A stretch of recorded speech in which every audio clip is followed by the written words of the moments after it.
जय गुरु जी। शुक्राना गुरु जी। सारी संगत को जय गुरु जी।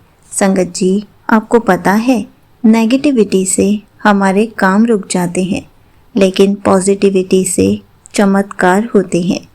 इसी पर एक आंटी जी का सत्संग सुनते हैं, जिसमें उन्होंने इस बात को बहुत अच्छे से एक्सप्लेन किया है। ये सत्संग पूरा ज़रूर सुनिएगा, आपको बहुत अच्छे आंसर्स मिलेंगे। तो चलिए आंटी जी का सत्संग सुनते हैं। जय गुरु जी। शुक्राना गुरु जी। अनंतम अनंतम शुक्राना गुरु जी। सभी साथ संगत जी को जय गुरु जी। मैं अपना एक सत्संग शेयर करना चाहती हूँ, जो कि टुडेज़ सत्संग ही है।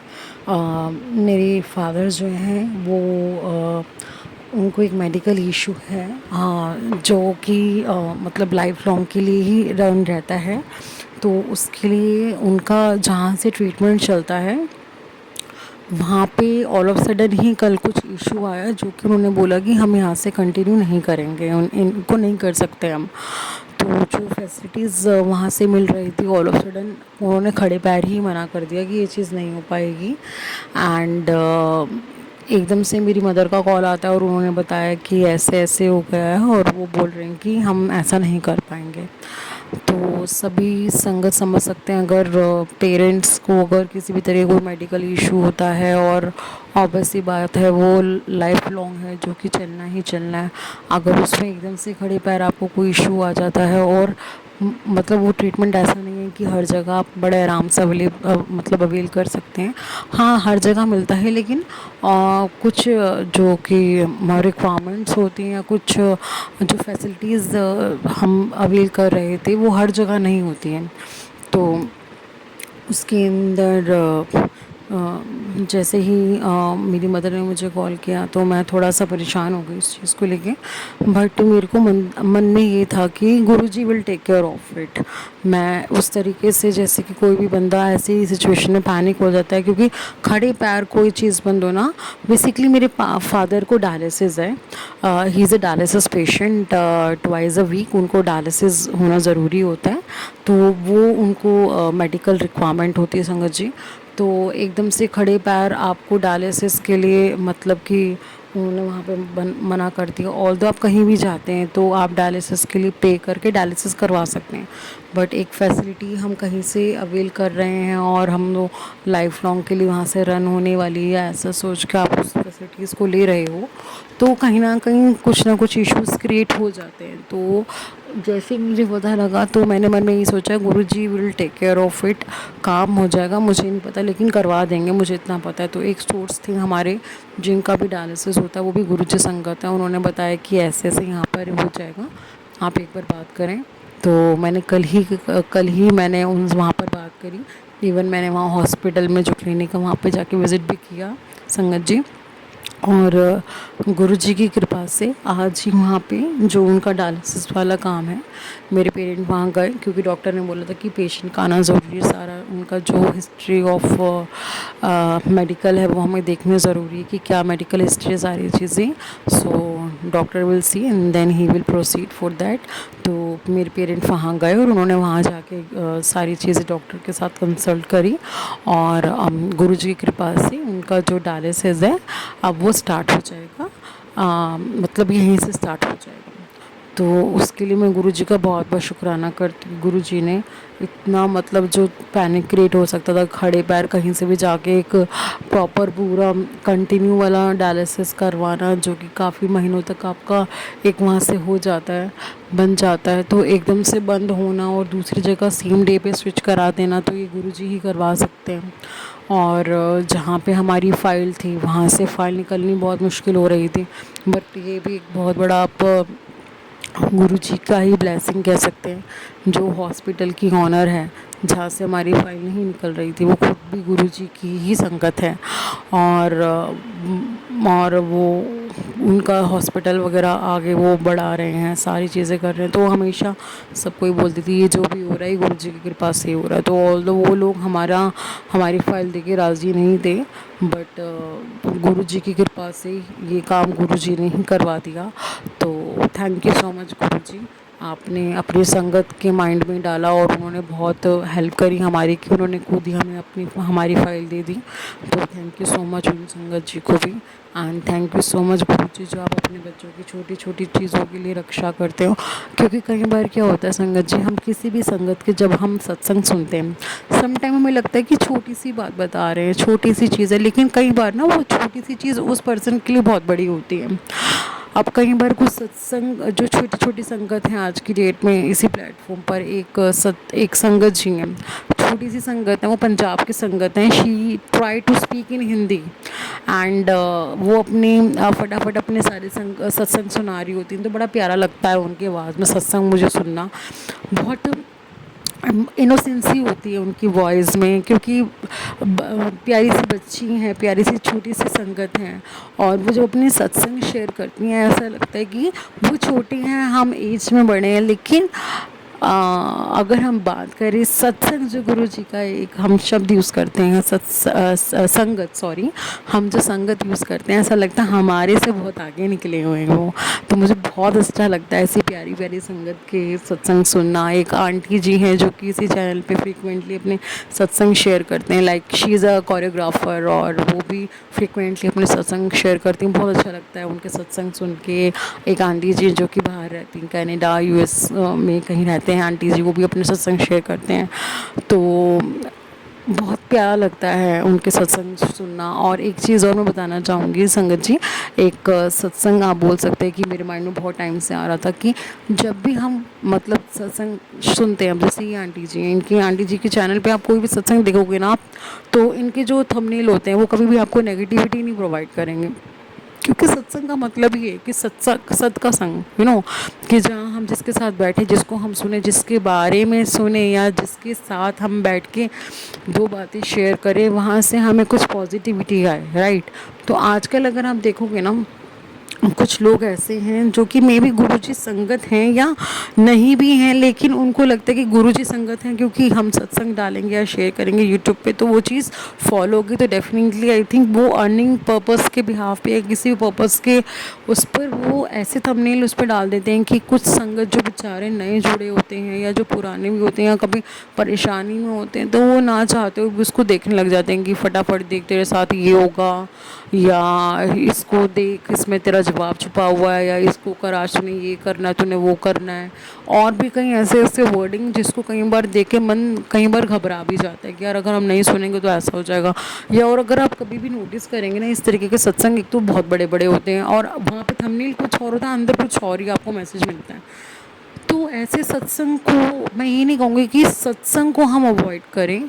ऑब्वियसली सत्संग अगर हम अवॉइड या इग्नोर करते हैं, कहीं ना कहीं वो हमारे ही लॉस है। क्योंकि गुरुजी कहते थे, जैसे कि मैं सत्संग संगत जी सुनती हूँ कि गुरुजी कहते थे सत्संग सुनाने वाले का और सुनने वाले का बिल्कुल डेफिनेटली बेनिफिट होता है, हमारा ही भला होता है उसमें, क्योंकि हमें उसमें अपने आंसर मिलते हैं। और जो सत्संग सुना रहा होता है वो गुरुजी का शुक्राना कर रहा होता है, और वो सामने वाले को क्योंकि एक मैसेज पहुँचा रहा होता है तो वो भी एक सेवा कर रहा होता है। तो डेफिनेटली उसमें फ़ायदा दोनों का ही होता है। लेकिन मेरा कहने का मतलब सिर्फ और सिर्फ इतना है संगत जी, जहाँ पर हमें अगर लगता है कि कुछ ऐसे सत्संग हमें दिख रहे हैं जिनके थंबनेल ही इस तरीके के हैं जो कहीं ना कहीं एक नेगेटिविटी दिखा रहे हैं, तो हमें शायद से मुझे लगता है हमें ऐसे सत्संग की तरफ जाना ही नहीं चाहिए। क्योंकि गुरुजी भी ऐसा नहीं करते कि अगर कोई हर जगह कोई मेरा नाम लेके अगर तुम्हें कोई चीज़ कह रहा है तो तुम उस चीज़ को फॉलो कर लो। गुरुजी भी कभी नहीं कहेंगे, ऑब्वियस सी बात है। गुरुजी को पता है कि मेरे बच्चे को मुझे कहाँ भेजना है और मेरे बच्चे को मुझे कहाँ बिठाना है, राइट। आप इस चैनल पे जिस पे हम लोग सत्संग सुनते हैं, इसी प्लेटफॉर्म पे आप कभी भी देख लीजिए, अगर जो भी आंटी ने थंबनेल डाला होता है ना, डेफिनेटली उससे जुड़ा हुआ मैसेज आपको उसमें मिलेगा ही मिलेगा। समटाइम क्या होता है ना, if we are asking something to Guruji and we are talking about some matters and if we want to know about some answers, so if we are looking like that, कि हमें कुछ ऐसा मिल जाता है, कुछ ऐसा मैसेज मिलता है थंबनेल हम सुन रहे हैं, बाद में निकलता कुछ है, तो समटाइम ना लगता है यार ये क्या मतलब मैं बोलना नहीं चाहती हूँ, लेकिन समटाइम लगता है अगर हम ऐसे कोई सत्संग सुन लेते हैं कि ठीक है, क्योंकि बंदा उस टाइम परेशान होता है, वो अपने आंसर को ढूंढ रहा होता है, बाहर तो हमें वैसा मिलता है लेकिन अंदर से बिल्कुल अपोजिट चीज़ होती है। लेकिन इस प्लेटफॉर्म पे मैं I really appreciate to aunty ji, क्योंकि it is also not a very easy task to everything everyone कि आप प्रॉपर हम लोग जो सत्संग सुनते हैं, ठीक है, जो आंटी जी डालते हैं, बट जो सत्संग डाले जाते हैं, जो हम उनको भेजते हैं, she you know do that thing कि वो उसको सुन के उसका एक बहुत अच्छा निचोड़ निकालती हैं। और वहाँ पे वो जो गुरु जी की कृपा कह लीजिए, या गुरु जी उनको जो टेलीपैथी के थ्रू उनको आंसर करते हैं कि बेटा ये डाल, इसका मतलब ये, तो ये डाल, या तू इसको इस तरीके से प्रेजेंट कर, जो गुरु जी की इच्छा होती है, तो वो बहुत ही नाइसली उस चीज़ को हमारे सामने रख दी। तो शुक्राना गुरु जी, शुक्राना, नितम नितम शुक्राना, कितनी प्यारी सेवा आपने अपनी बच्ची को बख्शी है। Thank you so much aunty ji, and I really appreciate your efforts, and I really request to all sangat ji, kindly listen this satsang, because ये हमारा ही बेनिफिट है, किसी और का बेनिफिट नहीं है। और appreciate to aunty ji because she is definitely doing a good job for us. सेवा तो गुरु जी की कर ही रही हैं, ऑब्वियसली वो सेवा कर रही हैं, लेकिन सेवा करने के और बहुत से माध्यम हो सकते हैं, बट गुरु जी ने उनको ये माध्यम बख्शा है, तो हमें उस चीज़ को बिल्कुल सराखों पे रखना चाहिए। एंड हमको ऐसे ही सत्संग सुनने चाहिए जिससे हमें पॉजिटिविटी मिले। तो thank you so much Guru ji, thank you so much संगत जी, thank you so much aunty ji. सत्संग को सुनाने वाले का भी भला जो कहा जाता है, सुनने वाले का भी भला, वो उस चीज़ को सर मत्थे रखते हुए अब मैं अपने सत्संग को विराम करती हूँ। जय गुरु जी, शुक्राना Guru ji. Thank you so much aunty ji, आपने अपना सत्संग पूरे गुरु परिवार के साथ शेयर किया। संगत जी, आपको पता है, जब भी हम नेगेटिव सोचते हैं तो हमारे पास सारी नेगेटिव एनर्जी आनी शुरू हो जाती है, लेकिन जब हम पॉजिटिव सोचते हैं तो हमारे पास पॉजिटिव एनर्जी आनी शुरू हो जाती है। नेगेटिव सोच हमें हमारे ही डर में फंसा देती है, लेकिन पॉजिटिव सोच से रास्ते खुलते चले जाते हैं। संगत जी, जैसे कि आंटी जी ने कहा, कुछ सत्संग ऐसे डाले जाते हैं जिनको ना चाहकर भी सुनना पड़ता है, क्योंकि उसमें ऐसा कुछ लिखा होता है कि अगर हमने ये सत्संग नहीं सुना तो हमें 100% समाधान नहीं मिलेगा, हमें गुरु जी की ब्लेसिंग नहीं मिल पाएगी।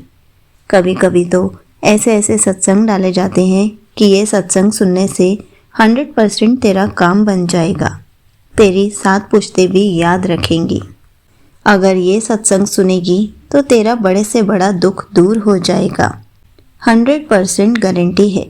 संगत जी, क्या आपको लगता है जब गुरुजी फिजिकल फॉर्म में थे, क्या तब वो ऐसे बोलते थे कि अगर तुम मेरे पास आओगे तो 100% तुम्हारे कष्ट दूर कर दूंगा, तुम्हारी बीमारी दूर कर दूंगा, तुम्हारे दुख दूर कर दूंगा, तुम्हारे घर में 100% पैसों की बरसात होगी? नहीं संगत जी, तब भी गुरुजी कभी ऐसे झूठे वचन नहीं देते थे। संगत जी, अगर हमें गुरुजी को देना है तो अपना 100% देना है, हमें सिर्फ कर्म करना है, फल की इच्छा नहीं रखनी है। गुरुजी वैसे भी बहुत सारी संगत के सारे दुख दूर कर रहे हैं। गुरुजी सबको सारी चीज़ें ब्लेस करते हैं, लेकिन धीरे धीरे, लेकिन उसके लिए भी हमें सब्र की दात बख्शते हैं ताकि हम सब्र करना सीख जाएं और गुरुजी हमें धीरे धीरे सब कुछ ब्लेस कर दे। अगर हम भी ऐसे सत्संग सुनेंगे कि 100% हमारा काम हो जाएगा, हमें तो यही सत्संग सुनना चाहिए, तो क्या हमारे काम सच में हो जाएंगे? बिल्कुल नहीं होंगे। हमें बस हमेशा गुरुजी पर विश्वास रखना है, हमेशा पॉजिटिव रहना है, ऐसे सत्संगों से दूर रहना है जो हमें 100% गारंटी देते हैं कि ये सब करने से 100% हमारा काम बन जाएगा, दुख, रोग, दोष सब कुछ दूर हो जाएंगे। ऐसा कभी नहीं होता। संगत जी, जिस दिन हम अपना 100% गुरुजी को देना शुरू कर देंगे, उसी दिन से ये सारी चीज़ें हमें मिलनी शुरू हो जाएंगी। हम यही बात तो समझ नहीं पाते, हम बस इस डर के मारे ऐसे सत्संग सुनते हैं ताकि हमें भी 100% सब कुछ मिलना शुरू हो जाए, क्योंकि उसमें लिखा होता है ये सत्संग नहीं सुना तो ब्लेसिंग खो देगी। संगत जी, ऐसा कभी कुछ नहीं होता। गुरु जी ने जिसको अपनी ब्लेसिंग देनी है दे के ही रहेंगे। गुरुजी इन सब वहमों से बहुत दूर हैं। गुरुजी हमें भी वहमों से दूर करने के लिए ही आए हैं। इसलिए हमें कोई भी सत्संग को डर के नहीं सुनना है। हमें सत्संग को पॉजिटिव होकर सुनना है। हमें उसके अंदर के आंसर्स जानने हैं ताकि हमें हमारे क्वेश्चंस के आंसर्स मिल सके। अगर हम ऐसे डर के सत्संग सुनेंगे कि हमें ब्लेसिंग नहीं मिलेगी, तब तो हम सिर्फ सत्संग ही सुनते रह जाएंगे। क्या गुरुजी हमें ब्लेसिंग्स दे पाएंगे? क्योंकि हम गुरुजी के वचनों को तो फॉलो ही नहीं कर पा रहे। गुरुजी सबसे पहले हमें वहमों से दूर करते हैं, हमें इन सब बातों से दूर करते हैं। कभी नहीं कहते कि 100% काम बना दूंगा, 100% दुख दूर कर दूंगा। सब कुछ हमारे हाथों में है। जैसे हमारे कर्म होंगे वैसे ही हमारे साथ होगा। इसलिए गुरुजी हमारे कर्मों को सुधारने आए हैं। गुरुजी हमें वहमों से दूर करने आए हैं। अगर आप भी अभी भी इन वहमों में हैं कि आपको 100% ये काम करना है, तभी ये सत्संग सुनना है, तभी ब्लेसिंग मिल पाएंगी, तो आप समझ लीजिए अभी आप गुरुजी के वचनों को नहीं समझ पाए हैं। गुरुजी ने हमारा हाथ क्यों थामा है, हम वो वजह ही नहीं समझ पाए हैं, तो हम वहमों से क्या ही दूर हो पाएंगे। हमें सबसे पहले अपने अंदर के सारे वहमों को दूर करना है, अपने आप को पॉजिटिव बनाना है। क्योंकि जब तक आप पॉजिटिव रहेंगे, आपकी सोच पॉजिटिव रहेगी, तब तक आपके पास पॉजिटिव ऊर्जा ही आती जाएगी। नेगेटिव सोच हमें हमारे ही डर में फंसा देती है, लेकिन पॉजिटिव सोच से सारे रास्ते खुल जाते हैं। गुरुजी कहते हैं, जब मन शांत हो, श्रद्धा गहरी हो और हमारी सोच पॉजिटिव हो, तब हर अरदास पूरी होती है। संगत जी, इसलिए ध्यान डर पर नहीं, समाधान पर लगाना चाहिए। बुरा वक्त स्थायी नहीं होता, लेकिन पॉजिटिव सोच हमें मजबूत बनाती है। गुरुजी की कृपा तब और भी फैलती है जब हम गुरुजी के वचनों को फॉलो कर पाते हैं। गुरुजी के इन वहमों वाले सत्संग को इग्नोर करना सीख लीजिए, क्योंकि इन सत्संग से हमारा 100% कोई भी काम पूरा नहीं होने वाला है। जिस दिन हम ये समझ जाएंगे, हमें गुरुजी के आंसर्स खुद ब खुद मिलने शुरू हो जाएंगे। हमारी लाइफ स्मूथ चलने लग जाएगी। क्यों? क्योंकि हम पॉजिटिव रहना शुरू कर चुके होंगे। और बिना डर के सत्संग सुनना चाहिए। डर कर सत्संग सुनने का कोई फ़ायदा नहीं है। सत्संग सुनना और सुनाना बहुत बड़ी सेवा है।